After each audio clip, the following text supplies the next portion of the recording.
ऊर्जा मंत्री सुखराम चौधरी पर कांग्रेस की राष्ट्रीय प्रवक्ता अलका लांबा ने भ्रष्टाचार का आरोप लगाया, जिसमें उन्होंने कहा कि शोंगटोंग कड़छम बिजली परियोजना में सीधे तौर पर 396 करोड़ रुपए की धोखाधड़ी हुई है।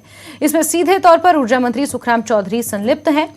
साथ ही उन्होंने कहा कि राज्य में आईपीडीएस कार्यों के लिए घटिया सामग्री का इस्तेमाल किया गया और यहां पर भी भारी भरकम भ्रष्टाचार हुआ है।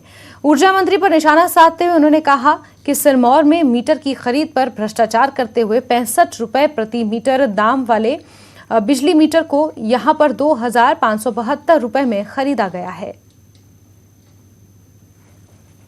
भाजपा ने अपनी बी टीमों को सक्रिय कर दिया है। पूरे हिमाचल में कोई पूछे कि इनके पास कहां से इतना धन और बल आ रहा है वॉल राइटिंग, मैं बी टीमों का नाम नहीं ले रही हूं।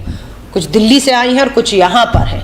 जो दिल्ली से आई है उनके प्रभारी पहले यहां पर थे, दिल्ली के ही स्वास्थ्य मंत्री। 2 महीने से ईडी ने जेल में डाला हुआ है।